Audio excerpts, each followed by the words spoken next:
오늘은 이제 우리가 요한복음 우리가 다 공부했지만 다시 한번 이 사마리아 여인에 대한 이야기를 통해서 이 외로움의 문제를 어떻게 해결할 것인가. 여러분 외롭지 않습니까? 네. 전혀 외롭지 않아 보임. 모습 감사합니다. 그러나 우리 인간은 모두 각자의 외로움을 가지고 살아갑니다. 옆에 사람들 한번 참 이렇게 살펴보십시오. 한번 보시고 외롭냐고 물어보십시오. 자, 네. 사실 됐어요. 그만하세요. 기회를 주면 끝까지 가는 사람도 있습니다. 옆에 사람 멀쩡해 보이잖아요. 멀쩡해 보이지 않는 사람은 가끔 있습니다만 내면적인 이야기를 우리가 그 사람들과 같이 하다 보면 사실은 모두가 깊은 외로움의 문제에 직면되어 있는 것들을 보게 됩니다. 우리가 잘 아는 철학자, 프랑스의 철학자죠. 파스칼이 이런 이야기를 했습니다. 팡세에서 그런 이야기를 했는데요. 인간의 모든 불행은 고요한 방에 홀로 앉아있지 못하는 데서 시작된다. 이렇게 표현하고 있더라고요. 이 파스칼이 말하는 이 고요한 방은요, 단순히 물리적 공간이 아니라 외부의 소음과 자극으로부터 벗어나 오롯이 자기 자신과 마주하는 내면의 고독의 공간을 의미합니다.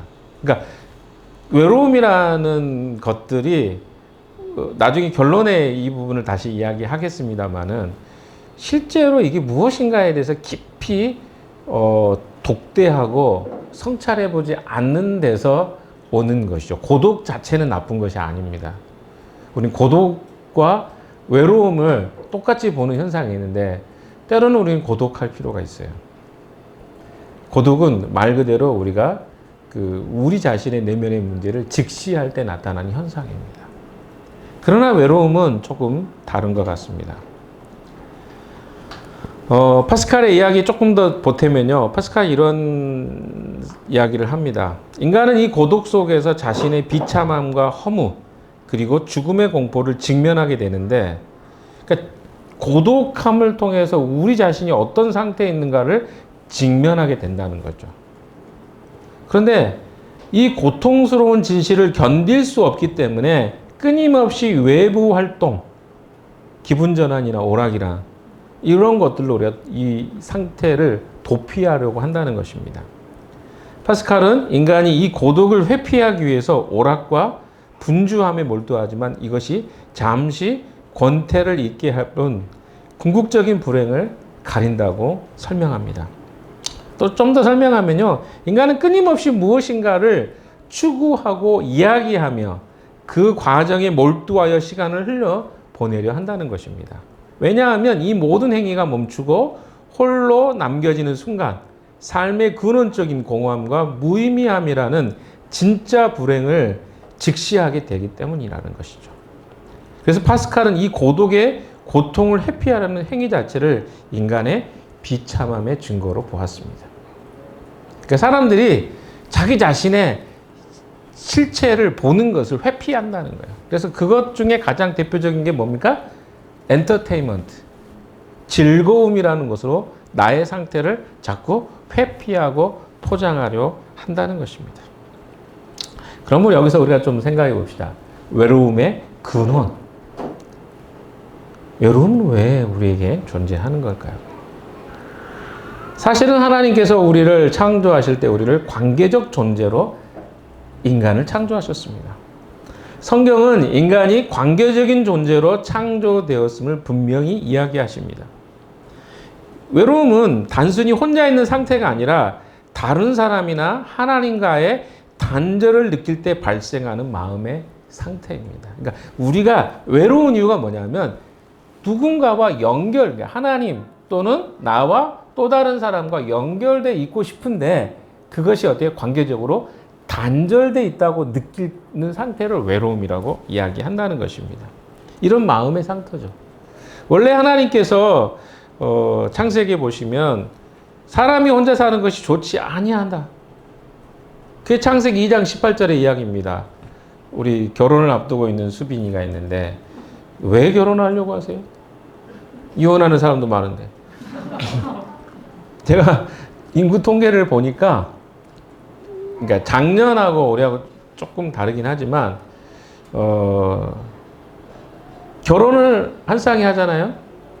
그러면, 그러니까 올해 뭐 5만 쌍이 결혼했다고 봅시다. 5만 쌍 정도. 그러면 어느 정도가 이혼할 것 같아요? 한 해? 예. 잘 모르실 거예요. 정확하게 통계를. 근데 33.6%가 이혼을 하더라고요. 거의 36% 정도. 예, 36%. 그럼 뭐예요? 올해 결혼하는 사람들이 있는데 헤어지는 사람이, 물론 통계가 결혼한 사람하고 뭐 이 결혼한 사람이 헤어진다는 말이 아니라 과거로부터 오랜 동안 유지했던 사람들 중에 다 포함이 되겠죠. 36% 정도의 사람들이 이혼을 합니다. 거의 40% 정도 가까이 되죠. 그 무슨 말일까요? 결혼을 했는데 만족스럽지 않다는 거예요. 그리고 사실 여러분 세대는 조금 더 심할걸요? 그래서 결혼하고 5년 안에 이혼하는 경우가 굉장히 많습니다. 물론 수빈이한테 이혼을 해주는 말은 아니에요. 그러나 하기 전에 잘 고민해 보시고, 우리 아까 우리 란정자매도 결혼한 지 1년도 안 됐죠. 예. 근데 제가 이런 이야기를 하는 이유가, 우리가 외로움을 해결하기 위해서 결혼을 찾는 경우가 많기 때문에 이런 이야기를 드리는 것입니다.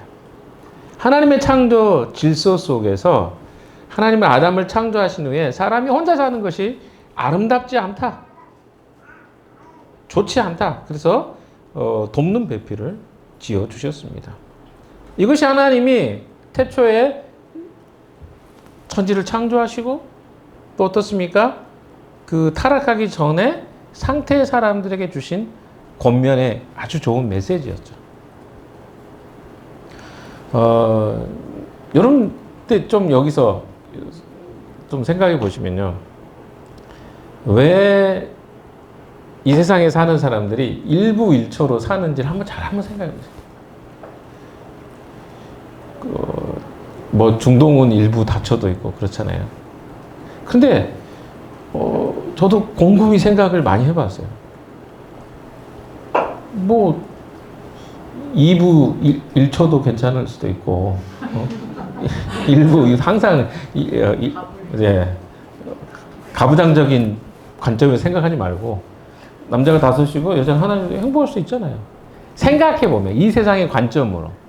근데 왜 세상은 그렇게 돌아갈까요? 저는 그래서 이 세상에 돌아가는 어떤 것들을 보면요, 하나님의 창조가 너무 분명하다. 왜냐하면 하나님이 기준을 만들어 놓으면 사람들 어때요? 다 그 기준에 맞춰 살아갑니다. 일주일을 왜 사세요? 제가 중국에 가서 되게 놀랐던 게, 중국 사람들 그거 없다니까요. 휴일이 없어요. 근데 그게 맞는 것 같아, 그 사람들은. 왜? 유물적 사관에서 일주일이라는 개념 자체가 왜 필요해요? 안식이라는 것, 쉼이라는 것은요, 하나님 안에서 해석이 될 때 쉼이 필요한 거예요. 근데 유물적상 하나님 없다고 생각하는 사람들은요, 어떻게 해서 일만 계속 해야 돼요. 일을 더 많이 하면 더 돈을 많이 벌 수 있잖아요. 근데 세상에 하나님 믿지 않는 사람들도 다 일주일에 많이 쉬면 더 좋아해요. 다 기준을 누가 만들어놨어요? 하나님 만들어놨어요. 근데 그걸 누리고 살면서도 뭐라고 그래요? 하나님에 대해서 존재에 대해서 인정하지 않는, 되게 우스운, 일부일초도 마찬가지. 왜 일부일초인지 그렇게 근본적으로 고민하지 않아요? 자기 사상과 생각 속에서는 어때요? 일부 다쳐도 되는 거고, 다쳐 일부도 되는 거 아니겠어요? 근데 사람들은 그 기준이라는 것이 무엇인지 잘 모르지만 그 기준이 더 타당하다고 생각해서 그렇게 다 살아갑니다. 하나님이 그렇게 만들어 놓은 거예요, 사실은. 왜? 아담과 하와의 1대1로 한 남자가 한 아내를, 한 아내가 한 남자를 만나도록 이렇게 창조하신 것이, 이거 창조의 원리입니다. 그러니까 관계 속에서 어때요? 하나님이 그 설계를 하셨어요. 가끔 하나 더 이야기해 볼까요? 가끔 되게 재밌어요. 어떤 게 재밌냐면, 하나님이 모든 사람에게 한 사람만 좋아하도록 마음을 주지 않으신 것이 대단해요. 무슨 말이냐면, 비교해보면 잘생긴 사람이 있을 거 아니에요. 그럼 모두가 그 사람을 다 좋아해야 되거든요. 예쁜 사람이 있으면 그 사람 다 좋아하는데 그렇게 하지 않는다는 거야. 그래서 제 눈에 안경이라고 그래요. 자기한테 맞는 사람에게 사랑의 마음, 감정과 호감도 갖게 해요. 그거 누가 하신 거예요? 저는 하나님이 하셨다고 생각합니다. 왜? 어떻게 저 사람이 저 사람을 좋아할 수 있을까? 한번 생각해 보세요. 근데 진짜 희한하게 그렇게 사랑하고 다 만납니다. 이게 창조 질서예요. 하나님이 그렇게 만들어 놓지 않으면 이 세상은 굉장히 복잡할걸요. 이런 것들 속에 우리가 하나님 안에서 관계 안에서 우리가 창조되었다는 것을 우리는 알 수 있습니다. 자, 그런데 문제는 인간이 하나님을 떠나면서부터 파생된 것이요. 이 외로움의 문제가 생긴 겁니다. 세 가지 관계에 문제가 생긴 하나님을 떠난 결과로 문제가 생겼는데 첫 번째는 정서적 외로움입니다. 심리적 관계적인 부분에서 단절됐다고 느낄 때 외로움을 느끼는 거죠. 그게 심리적 단절이에요. 정서적으로 외로움을 느끼는 거. 이게 첫 번째 하나님을 떠난 결과입니다. 두 번째는 뭔가 사회적 외로움입니다. 이웃과의 관계의 단절이죠. 한국 사람들은요, 너무 중요합니다. 이웃과의 관계가. 이것이 단절되면요, 그 사람은 거의 죽음과 같습니다. 한국 사람들에게 사회적 단절은요, 사망과 같아요. 그 사회 안에 어찌됐든 버텨보려고 노력하는 것이 한국 사람들의 모습입니다. 근데 여기서 우리는 외로움을 느끼죠. 세 번째는 영적 외로움입니다. 하나님과 관계가 단절됐기 때문에 나타나는 현상이죠. 이 세 가지의 외로움이 우리에겐 존재해요. 정서적으로, 또 사회적으로, 또 영적으로 우리는 외롭습니다. 그래서 끊임없이 이 외로움의 문제를 해결하기 위해서 다른 것들을 우리에게 갖다 대체하고 있는 것들이 많다는 거죠. 오늘 성경 본문에서는요, 사마리아 여인, 이런 외로움을 경험했던 대표적인 한 사람의 이야기가 나옵니다. 그게 사마리아 여인이죠. 이 여인에 대한 이야기는 제가 요한복음 강해를 할 때 너무 잘 설명을 드렸기 때문에 참조하시면 됩니다. 유튜브에 나와 있을 겁니다. 그래서 다른 관점에서 좀 오늘 외로움이라는 관점에서 좀 접근을 해보려고 합니다. 이 사마리아 여인은요, 사마리아 여인입니다. 말 그대로. 근데 사마리아에 대한 배경을 조금 더 설명을 해야 될 것 같습니다. 물론 제가 전에 설교할 때도 이 부분은 설교 내용으로 했었습니다. 그냥 한 번만 더 이야기를 드릴게요. 예수님께서는요, 유대 땅에서 이 사마리아 땅을 지나가려고 하셨습니다. 사마리아 여인을 만나기 위해서, 만남을 목적으로 해서 예수님은 이 땅을 지나가신 것입니다. 그런데 이 사마리아 여인에게는요, 사람들에게 알리고 싶지 않은 그런 비밀이 있었습니다. 사실은 오늘날도 이슬람권의 여인들은 어떻습니까? 니캅이라고도 부르고요. 부르카라고도 합니다. 니캅은 어떻습니까? 조금 잘 아시나요? 또 이 부르는 용어들이 한 세 개가 있어요. 히잡, 차도르, 아바야 이렇게 용어들이 있습니다. 근데 이렇게 생각하시면 돼요. 여기 보면 부르카 같은 경우는 위에서 시작해서 싹 아래 다 가리는 거예요. 어떤 경우는 얼굴만 가린다거나 이런 것도 있고, 우리는 이슬람 종교를 믿지 않으니까 정확하게 모릅니다. 그러나 가리는 거예요. 근데 지금 2025년을 살고 있는 이 시대에도 여인들은 어떻게 해요? 가리잖아요. 얼굴을 다 드러내는 것이 이슬람교의 그 율법상에서는 경건한 여인으로 보이지 않다고 합니다. 그래서 얼굴을 가리는 거예요. 다른 사람들이. 근데 여러분, 2000년 전의 이야기잖아요. 그럼 어땠을까? 여성들에 대한 차별은요, 심각했습니다.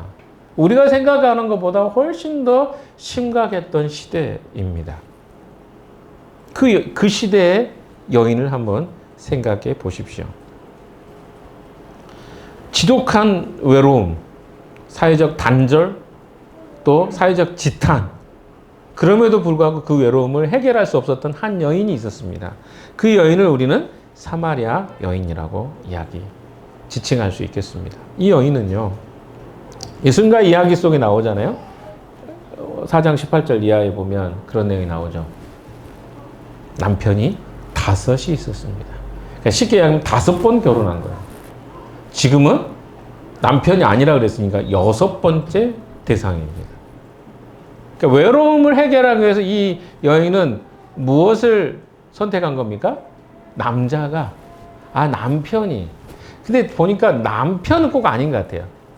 왜냐하면 남편이라고 하면 결혼을 6번째라도 했어야 되는데 6번째는 결혼 안 하고 그냥 남자랑 살았거든요.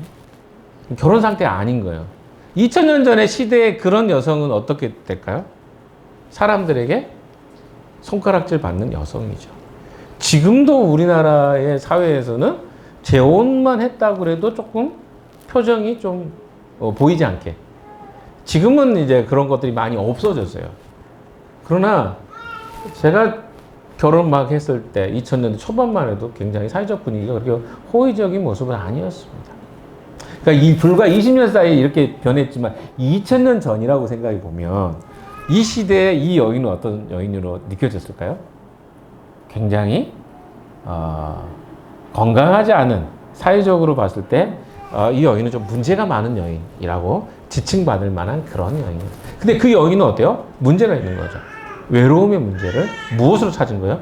남편이 대신해 줄 거라고 생각했던 여인의 모습을 우리는 볼 수 있습니다. 사마리아에 대한 이야기를 조금 해보면요. BC 722년, 이게 성경 이야기입니다. BC 722년에 이스라엘이 남왕국과 북왕국이 있었습니다. 그런데 북왕국의 이스라엘이 바로 속해 있는 지역이 사마리아였어요. 이 사마리아 땅이 아수르라는 나라에 의해서 멸망을 당합니다. 그런데 이 아수르의 그 식민 정책이 뭐냐면 그 지역에 살고 있는 사람을 아수르 땅으로 이주해 가는 대신에 다른 지방, 아수르가 대대인 강대국이었습니다. 각자 지방에 있던 대단히 다양한 인종의 사람들을 어디로? 북이스라엘 땅에 이주시키는 정책을 펼쳤습니다. 근데 이것은 이스라엘 백성에게 굉장히 치욕스러운 일이었어요. 왜냐하면 유대교는 유일신, 하나님만을 유일한 신의 대상으로 섬겼던 그런 나라였어요. 근데 그 백성의 그러니까 다양한 신을 섬기는 사람들이 이주해가지고 거주한다? 그리고 그들과 섞여 산다? 이것은요, 굉장히 그들의 영적인 순결함이 깨어진 것 같은 그런 불순결하다고 느끼는 그런 감정들이 이스라엘 백성들에게 있었습니다. 남왕국 유다 지역에 살고 있었던 사람들을 우리가 이야기하는 유다 땅에 있는 이스라엘 사람들이라고 말하고, 예수님 탄생하셨을 때 갈릴리 지역에도 유대의 백성들이 살았습니다. 근데 사마리아 지역은요, 유대 백성들하고 누가 섞여 살았어요? 다른 인종의 사람들이 피가 섞인 거예요. 혼혈들이 살고 있었어요. 근데 혼혈만 살았던 게 아니라 종교가 다양한 형태의 사람들이 거기 살고 있어요. 그래서 그 시대의 유대인들은 사마리아 사람들을 업신여겼습니다. 불순결하다고, 경건하지 않다고 생각했어요. 그래서 예수님조차도 사마리아 땅은 예수님의 그 사역 속에 딱 3번만 지나갔어요. 예수님 불결하게 생각한 게 아니라 그들이 또 유대인들의 차별을 싫어서 싫어하고 못 오게 한 적도 있습니다. 누가복음에 이런 내용이 나옵니다. 자, 그런데 그 중에서도 어때요? 이 사마리아인은 천대받는 여인이었어요. 쉽게 이야기하면 외로움의 극치를 가지고 있는 최고의 외로움의 상태에 있는 여인. 왜? 유대인이 생각할 때 사마리아 사람들은 어떤 사람들이요? 불결한 사람들. 성적뿐만 아니라 종교적으로 삶의 영역에서도 대충 막 피가 섞여가지고 자기들 마음대로 산다고 생각하는 사람들인데, 그 중에서도 사마리아 여인은 어때요? 더 손가락질 받는, 배척받는 사람. 그러니까 외로움 중에서 최고의 외로움을 가지고 있는 여인이라고 지칭할 만큼의 상태였다라고 여러분 이해하시면 될 것 같습니다. 그런데 오늘 예수님이 사마리아 여인을 만나러 가신 것이죠. 이것이 중요합니다. 성경에는요, 필요가 있는 사람들에게 하나님은, 예수님은 만나주시는 것들을 보게 됩니다. 결핍이 있는 사람들이 하나님을 훨씬 더 잘 만났습니다. 결핍이 없는 사람들보다 누가? 결핍이 있는. 마태복음 제가 5장 이야기를 많이 하잖아요. 심령이 가난한 자는, 마음이 애통하는 자는. 그렇죠? 그런 이야기들이 전부 다 뭐예요? 결핍이 있는 자들에게 하나님이 그들을 만나주시네요. 그래서 이 사마리아 여인에게도 어때요? 그 결핍이 있었기 때문에 예수님이 그 여인을 찾아가 주신 것이죠. 그런 의미에서는 사실은 결핍은 우리가 주님을 만나게 하는 원동력이 되기도 합니다. 지난 설교 때도 제가 말씀드렸지만 예수님은 참 접근을 잘 하신 것 같아요. 왜 그렇습니까? 이 여인의 1차적 필요가 있었어요. 이 여인은요, 외로운 여인이었어요. 자, 그렇죠? 그런데, 그러니까 어때요? 대낮에, 낮 12시 정도. 우리도 요즘에 날씨가 이제 여름이면 35도, 40도 막 가까이 되잖아요? 근데 중동의 날씨가 그렇다고 해요. 그래서 낮에는 사람들이 이동을 잘 안 합니다. 근데 왜 사마리아 여인은 그 시간에 우물가에 갔을까요? 네, 사람들을 안 만나고 싶은 거예요. 왜? 만나면 손가락질 받는 일이 일상이었어요. 그러니까 그 여인에게는 뭐예요? 외로워서 자기가 남자로 그 외로움을 해결하려고 노력을 했었던 것이 지탄받는 그런 것들이 악순환된 상태입니다. 그래서 아무도 자기를 만나주지 않고 관심 갖지 않는 것을 자기가 원하는 상태가 되어버렸어요. 그러니까 사회적으로 고립됐고 단절되어 있는 상태예요. 근데 그 남자에게도 자기가 그 외로움을 해결해 줄 수 없는 상태. 그러니까 여러 번 이혼했겠죠. 그 여인이 지금 우물가에 왔습니다. 근데 예수님이 와서 그 여인에게 말을 걸죠. 뭐라고 말을 거셨어요? 네? 내게 물을 좀 달라. 이 여인은요, 영적인 필요는 저 밑에 숨겨둔 채 지금 이 자리에 나와 있는 건 뭡니까? 자기의 현실적 필요를 채움받기 위해서 물가에 나온 거예요. 근데 거기에 예수님이 어때요? 자기도 그 현실적 필요가 있다는 것을 같이 공감하면서 이야기가 시작됩니다. 근데 그 여인에게 있어서 예수님은 참 독특한 분이었던 것 같아요. 왜 그렇습니까? 다른 사람들이 하지 않는 행동을 하신 거예요. 한번 말씀을 볼까요?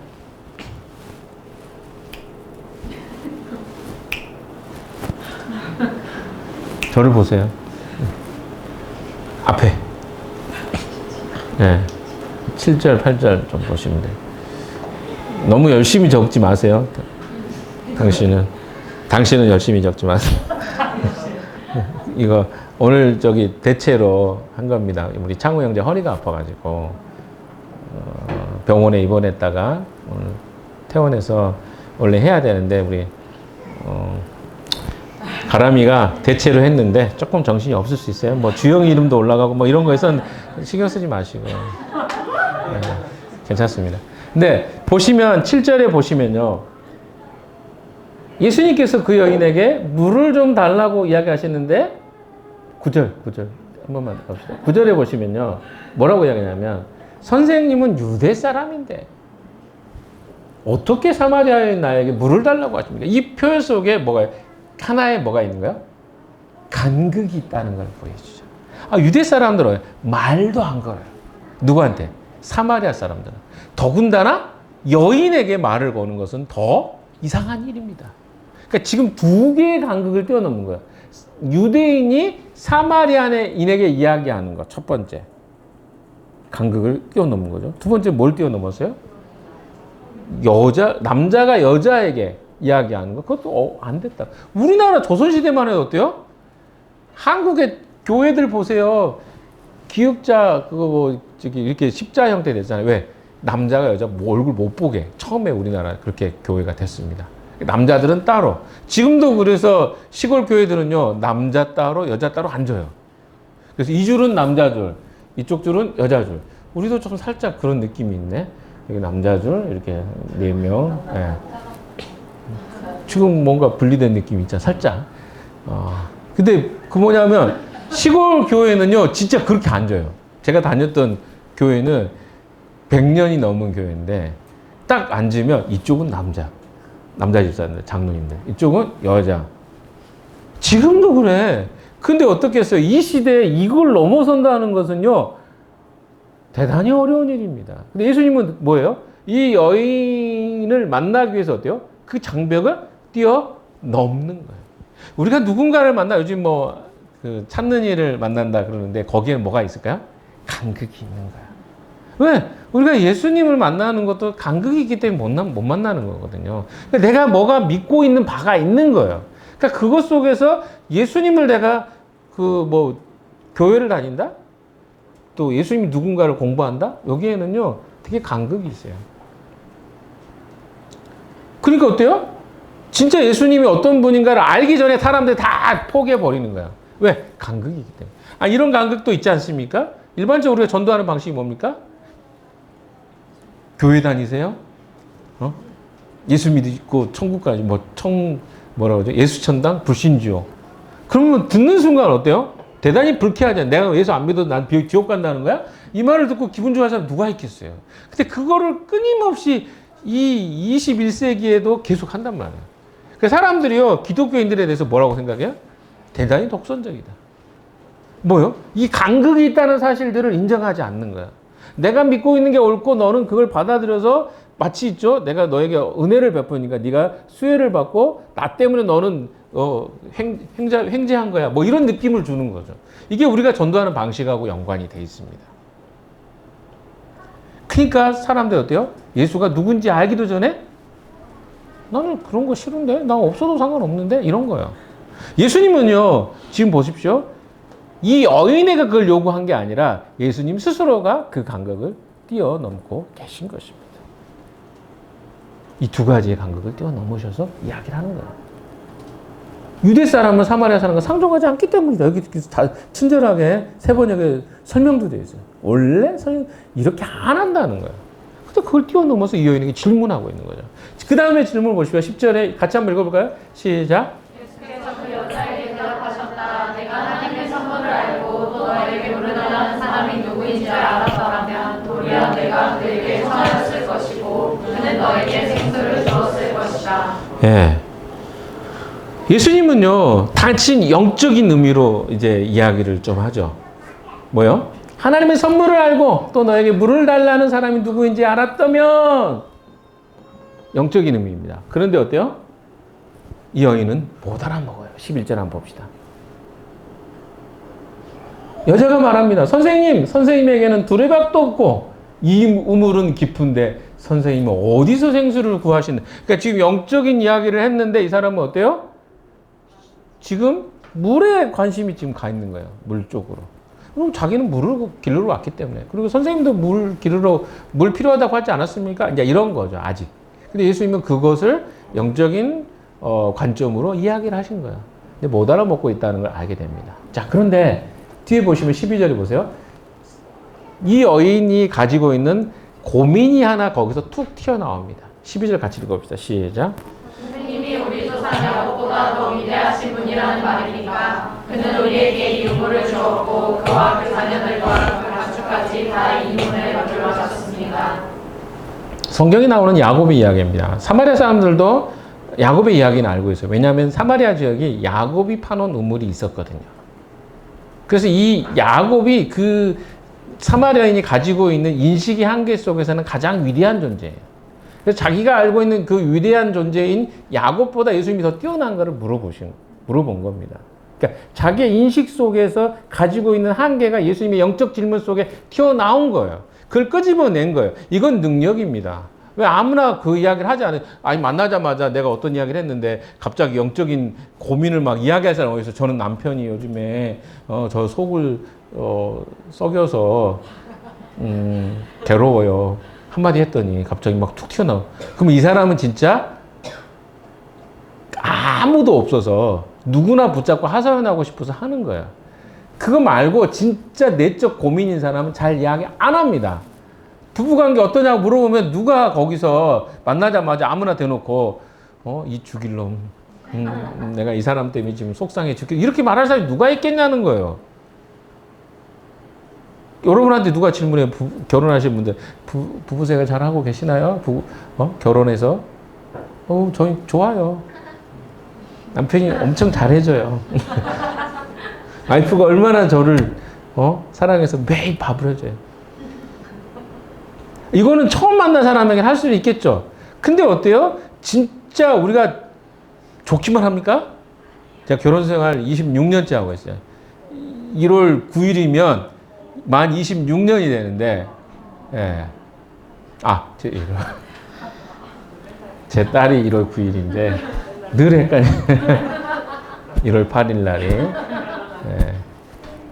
26년이 되는데, 다 저 너무 좋아요. 크리스탈 보면 너무 사랑스럽잖아요.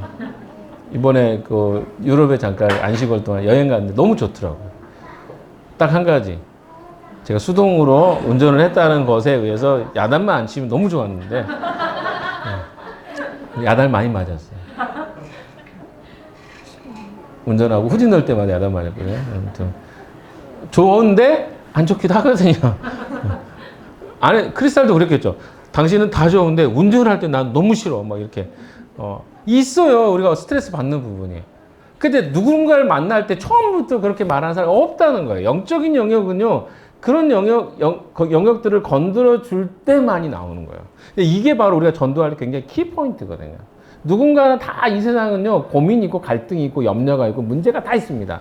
그러나 사람들은 다 자기를 좋은 사람으로 감추고 싶어 해요. 근데 예수님은요, 그 문제를 너무 자연스럽게 집어내고 계신 것입니다. 왜? 자기가 생각했던 인식의 한계를 드러내잖아요. 야곱보다 크신가요? 그렇잖아요.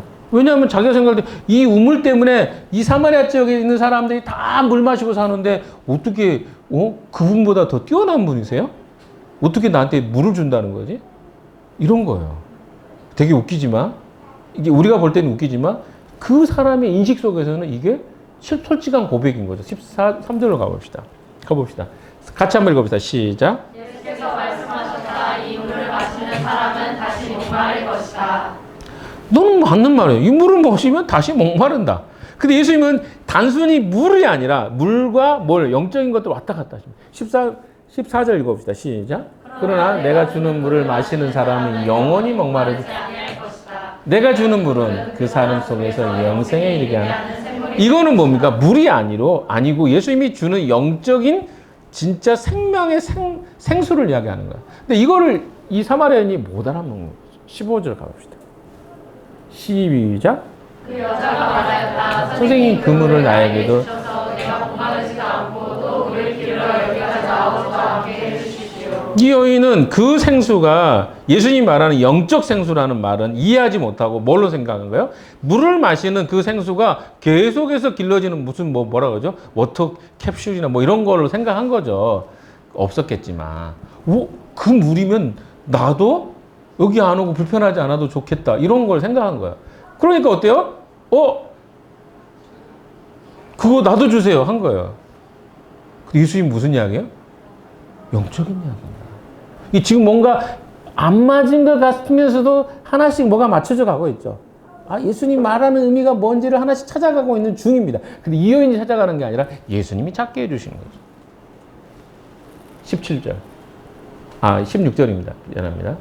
한번 읽어봅시다. 시작. 예수께서 그 여자에게 말씀하셨다. 가서 내 남편을 불러오너라. 갑자기 남편을 불러오래요. 예수님은요, 이 여인의 문제가 어떤 외로움과 어떤 문제와 연결되어 있는지 너무 정확하게 이해하고 계셨어요. 창조주이기 때문에 그렇습니다. 이 여인에게 남편 이야기를 하는 거예요. 아까 제가 얘기했죠. 이 여인은요, 가장 외로운 것 중에 가장 최고의 외로움을 갖고 있는 여인인데, 이 여인이 붙잡고 있었던 것은 뭐냐면, 남편이 자기 외로움의 문제를 해결해 줄 수 있다고 믿는 것이었어요. 그러니까 그 문제를 지금 예수님이 건드리고 계신 겁니다. 17절. 17절도 같이 읽어봅시다. 시작. 그 여자가 대답하였다. 나에게는 남편이 없습니다. 예수께서 여자에게 말씀하셨다. 남편이 없다고 한 말이 옳다. 자, 18절. 이거는 여인이 이야기한 이야기가 아닙니다. 예수님이 이야기한 이야기입니다. 18절 시작. 너에게는 남편이 여럿이나 있었고 지금 같이 살고 있는 남자도 네 남편이 아니니 바로 말하라. 그러니까 예수님은요, 이 여인이 말하기 전에 이미 이 여인의 상태를 알고 계셨어요. 이 여인이 어떤 문제를 가지고 있는지 명확하게 이해하셨고 그 문제를 이제 하나씩 들추어내기 시작한 겁니다. 근데 이 여인이 생각할 때 이걸 안다고? 그러면 생각해보면 내가 점쟁이들도 그러잖아요. 우리가 점쟁이에게 신뢰를 둘 때, 믿음을 줄 때 요소가 있습니다. 이 사람은 나는 몰라야 돼요. 그리고 내 과거에 대해서 이 사람이 정확하게 찝어내면 이 사람은 믿는 거예요. 보통 사람은 다 그렇게 믿습니다. 우리가 점 본 사람도 있을 거예요. 별로 없나요? 예. 과거에. 예. 점 봤던 사람도 있을 거예요. 그러면 우리가 호기심도 있잖아요. 나의 오늘의 운세 막 해가지고 막 나오잖아요. 그럼 뭐 오늘 뭐 돼지 띠는 뭐고 뭐 이런 거 막 뜨잖아요. 그 사람들이 왜 그걸 믿을까? 근데 여러분 그 농담으로 여기지 마십시오. 사람들은요 그거 신뢰합니다. 종교가 없다고 하는 사람들 다 그거 믿어요.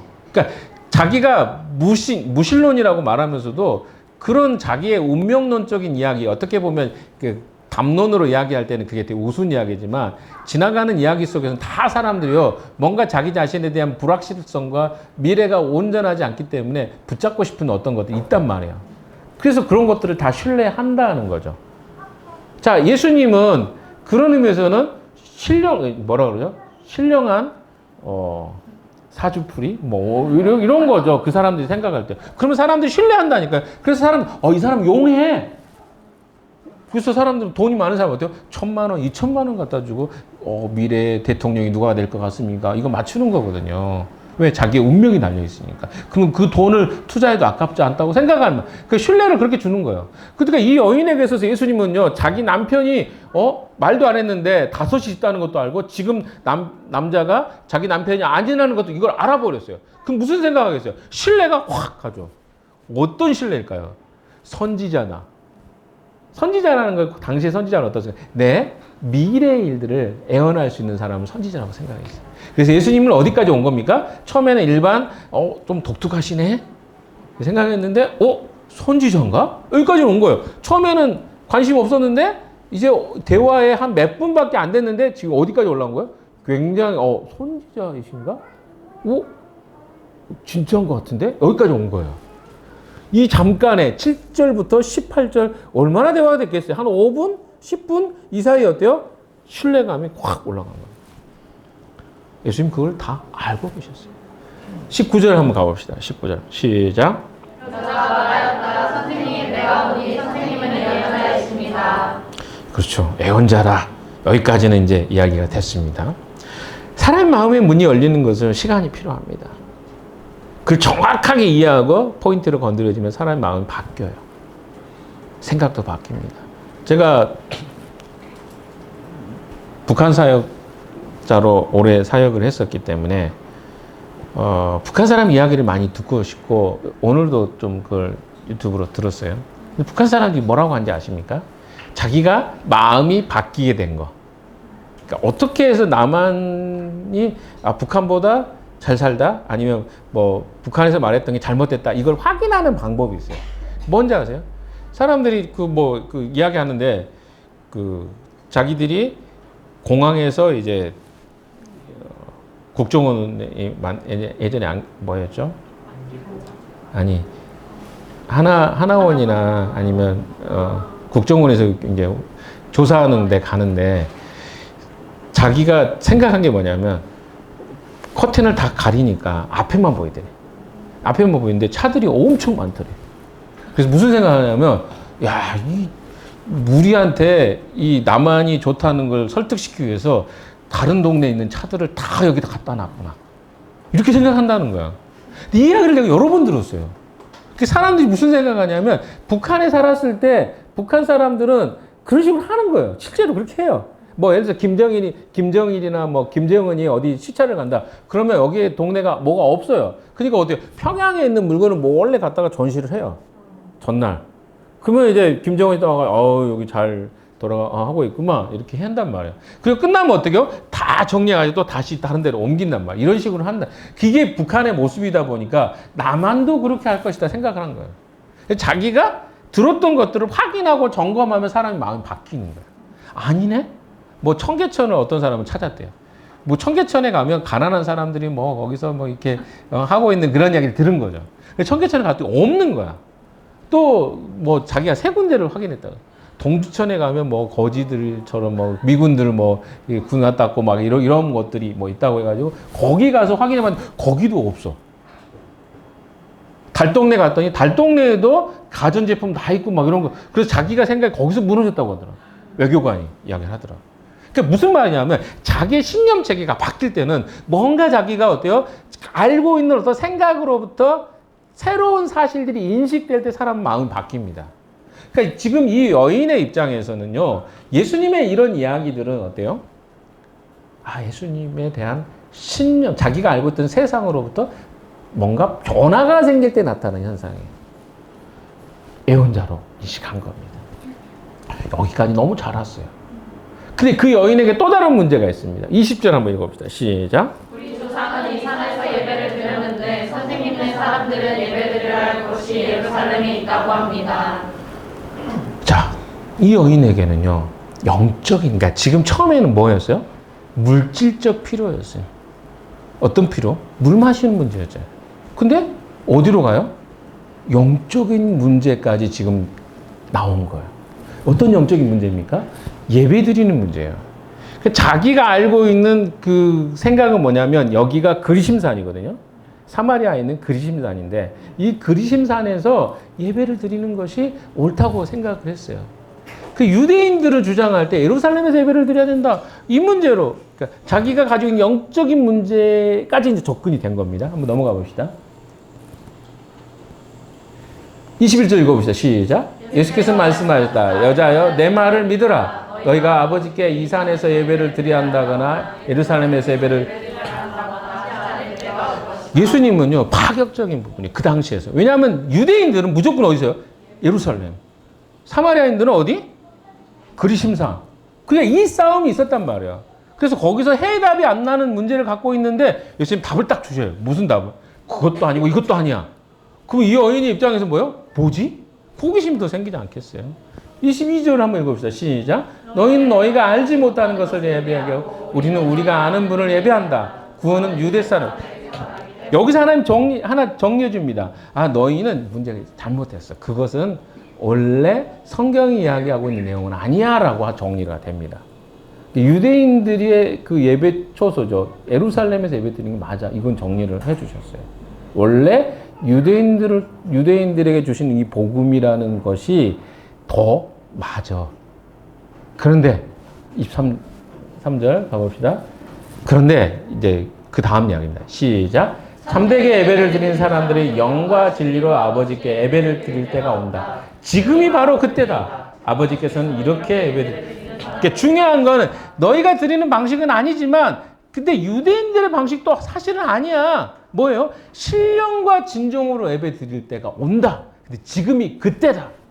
그 말은 뭡니까? 정리해보면 요한복음의 내용을 정리해보면 예수를 마음에 영접하고 그분을 예배하는 그것이 진짜 예배라는 것을 이야기해줘요. 그러니까 이렇게 이야기해 봅시다. 오늘 우리의 삶의 문제 속에 여러 가지 문제가 많이 있어요. 근데 사실은 들여다보면 우리는 뭐예요? 본질적으로 보면 마음의 문제입니다. 내면 안에 있는 진짜 본질적인 문제가 근본 본질의 문제예요. 근데 사람들은 뭐예요? 다 뭘로 해결하고 돈이 있으면 해결되는 거 아닌가? 조금 더 내가 돈이 많으면 괜찮지 않을까? 이렇게 생각해요. 다 그렇게 생각합니다. 그래서 우리는 돈을 추구해요. 돈에 대한 것들이 다 돈은 나쁜 것도 아니고 좋은 것도 아니라 그랬어요. 필요한 만큼 하면 괜찮은 거예요. 근데 사람들이 거기다 의미를 부여하는 거예요. 이것이 나에게 뭘 갖다 줄 수 있다고 생각하는 거예요.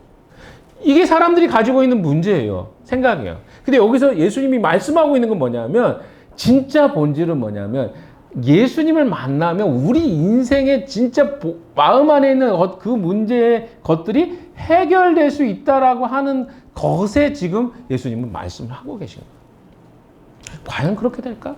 이 질문이 우리에게 있을 수 있겠죠. 그러나 사마리아인에게 말했던 이야기는 뭐냐면 예수님을 진짜 만난다면 너의 안에 있는 이 본질의 외로움의 문제 해결된다는 것을 지금 예수님은 쭉 지적해 주고 계신 것입니다. 24절도 한번 이야기해봅시다. 시작. 하나님은 영이시라. 그러므로 하나님께 예배를 드리는 사람은 영과 진리로 예배를 드려야 한다. 그러니까 영으로 예배 드리는 것 단계가 되면 너의 진짜 문제가 해결될 수 있어 라고 말씀하신 거죠. 자, 사람들은요 외로움의 문제를 해결하기 위해서 뭘 하냐면 술도 마시고요. 또 뭐 또 합니까? 예, 결혼도 합니다. 또 뭡니까? 엔터테인먼트도 하죠. 드라마, 영화, 또 뭐랍니까? 다양한 뭐 소셜 네트워크도 찾죠. 소셜 네트워크 왜 합니까? 외로우니까 하는 거예요. 사람들이 코멘트 해주는 그것에 우리는 뭐요? 거기서 위로를 받는 거예요. 사람들이 전부 다 하고 있는 행동들은 뭐냐면 본질적인 부분이 아니라 비본질적인 것 속에서 내 문제를 해결하고 싶은 욕구 속에 각자가 믿는 방식으로 그렇게 해결의 내용들을 찾아가고 있다는 거예요. 근데 진짜 외로움의 문제는 어떻게 해결될 수 있냐는 거죠.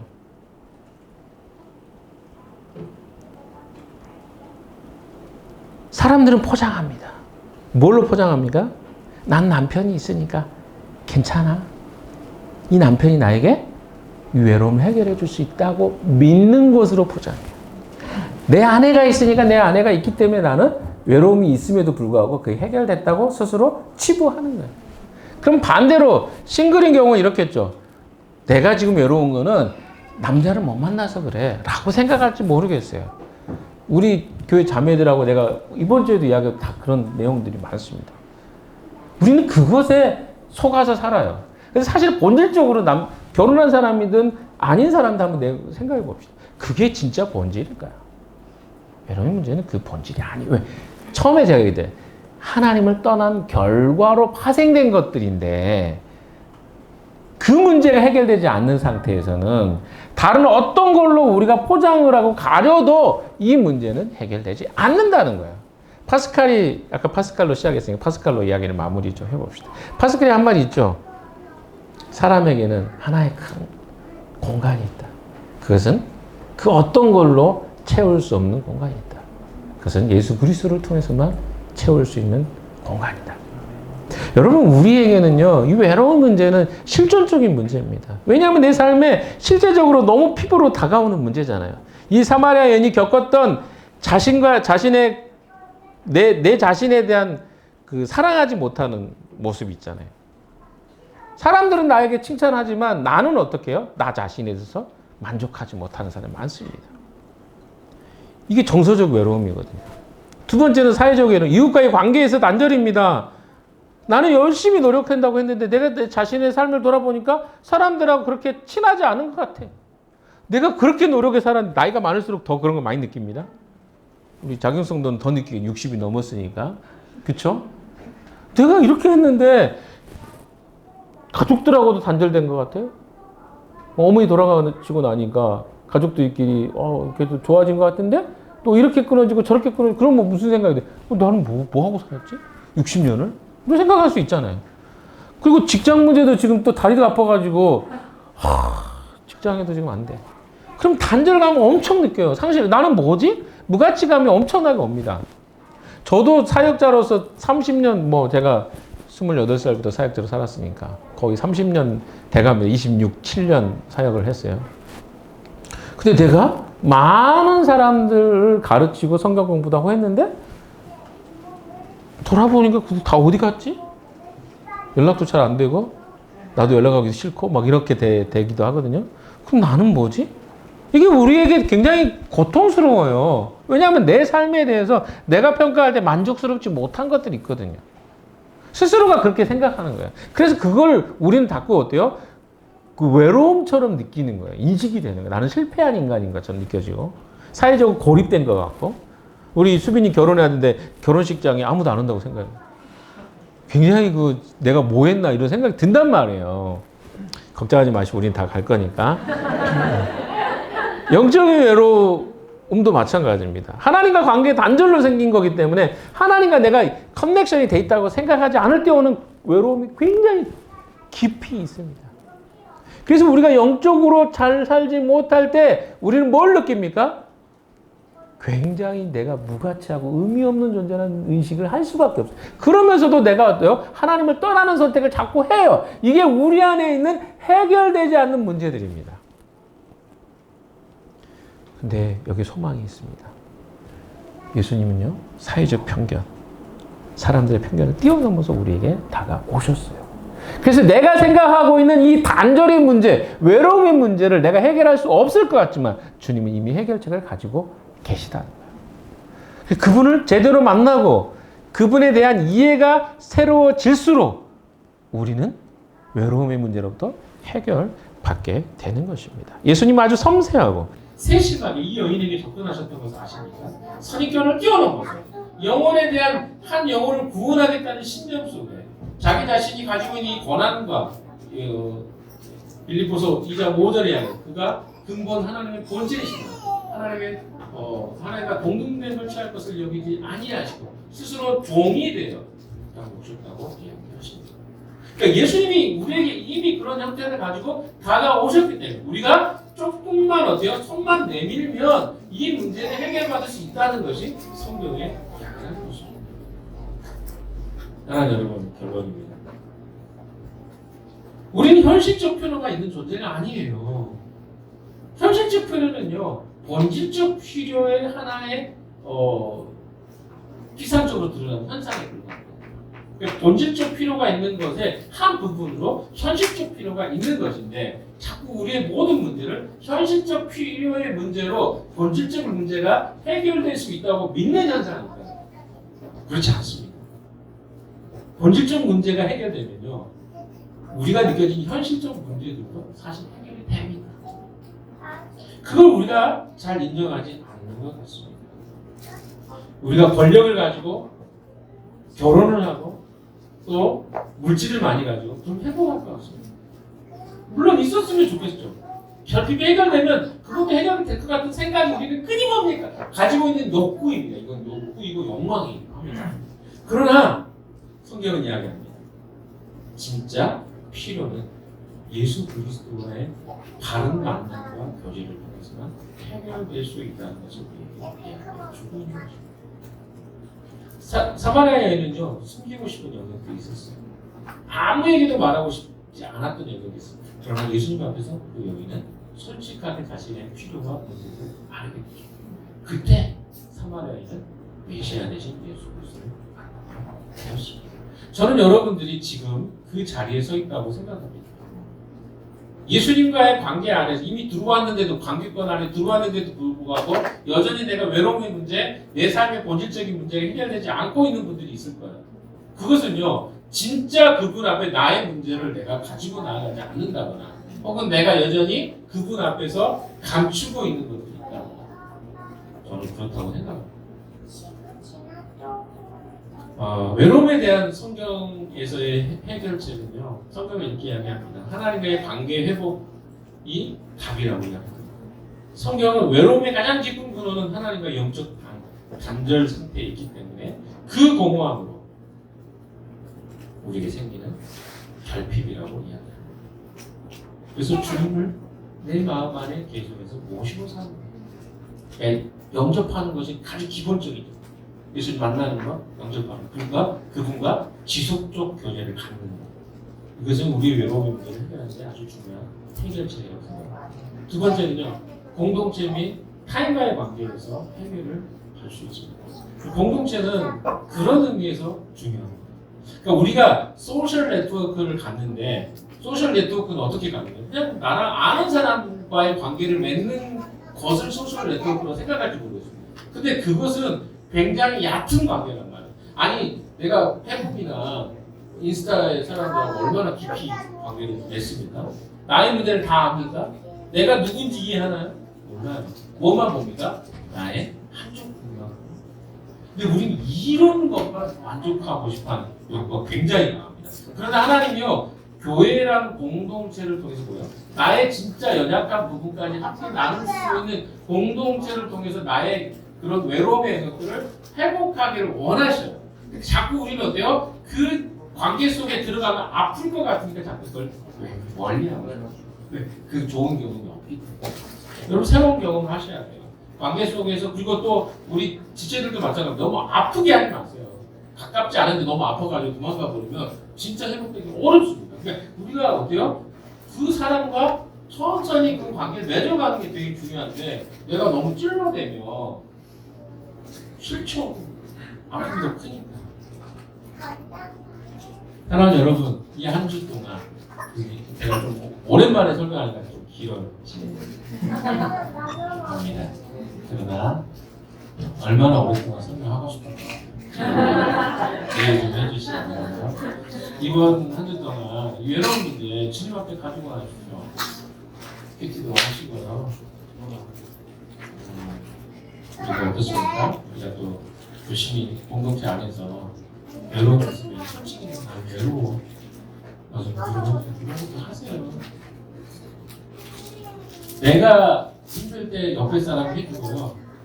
또 다른 사람 힘들 때 내가 받아주고. 그게 공동체 장점이에요. 근데 다만 감추지 말고 진실하게 하시고 서로 얘기 조금씩 해결해야 될 거라고 생각합니다. 외로움의 문제는 어디로 가야 해결된다면 사람이 아니에요. 다른 것들이 아니에요. 진짜 관계가 해결이 돼야 그 혼자 힘들면 나머지를 버려요. 양쪽 우리 말씀을 기억하시면서 외로움을 이렇게 주님 앞에 다 가지고 나가서 해결받은 여러분 되시기를 주님으로 축원합니다.